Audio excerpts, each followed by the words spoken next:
Hello everyone, this is Wendy. I'm your San Jose PTA treasurer, and the story I want to read to you today is called The Story of Ruby Bridges by Robert Coles, illustrated by George Ford.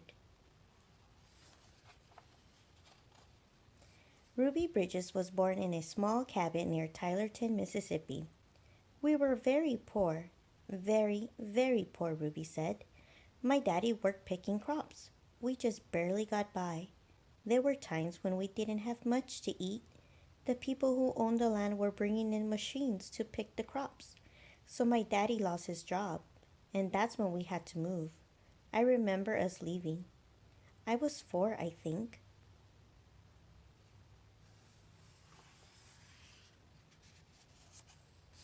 In 1957, the family moved to New Orleans.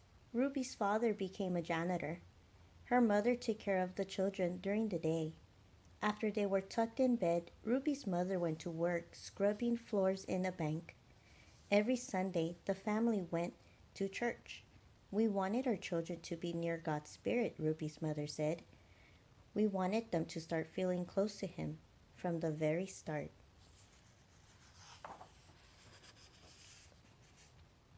At that time, black children and white children went to separate schools in New Orleans. The black children were not able to receive the same education as the white children. It wasn't fair, and it was against the nation's law. In 1960, a judge ordered 4 black girls to go to 2 white elementary schools. 3 of the girls were sent to McDonough 19.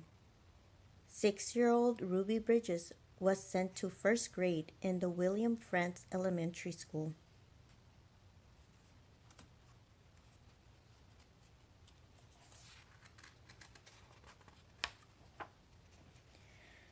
On Ruby's first day, a large crowd of angry white people gathered outside of Frantz Elementary School. The people carried signs that said they didn't want black children in a white school. People called Ruby's names.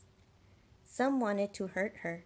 The city and state police did not help Ruby. The President of the United States ordered federal marshals to walk with Ruby into the school. The marshals carried guns.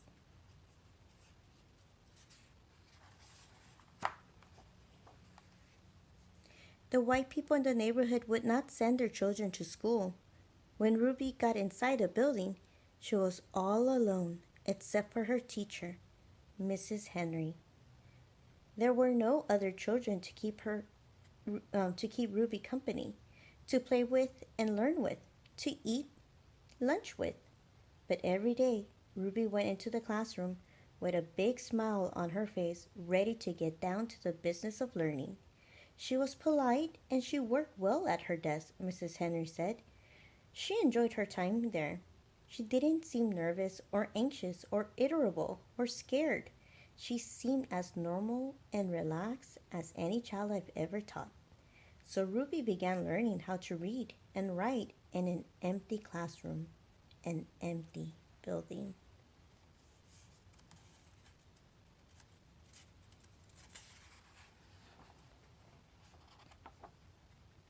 Then one morning, something happened. Mrs. Henry stood by a window in her classroom, as she usually did, watching Ruby walk toward the school.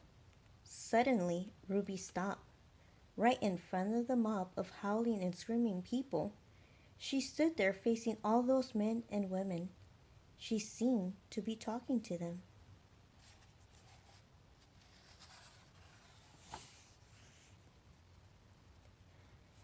Mrs. Henry saw Ruby's lips moving and wondered what Ruby could be saying. The crowd seemed ready to kill her. The marshals were frightened. They tried to persuade Ruby to move along. They tried to hurry her into the school, but Ruby wouldn't budge. Then Ruby stopped talking and walked into the school.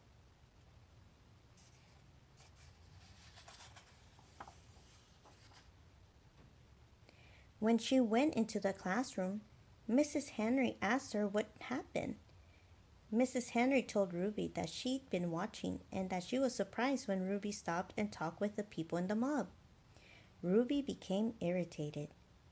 I didn't stop and talk with them, she said. Ruby, I saw you talking, Mrs. Henry said. I saw your lips moving. I wasn't talking, said Ruby. I was praying. I was praying for them. Every morning, Ruby had stopped a few blocks away from school to say a prayer for the people who hated her. This morning, she forgot until she was already in the middle of the angry mob.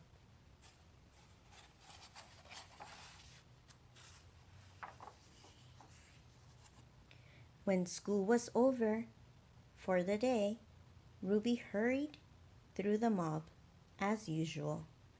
After she walked a few blocks and the crowd was behind, Ruby said the prayer she repeated twice a day, before and after school. Please, God, try to forgive those people, because even if they say those bad things, they don't know what they're doing. So you could forgive them, just like you did those folks for a long time ago when they said terrible things about you.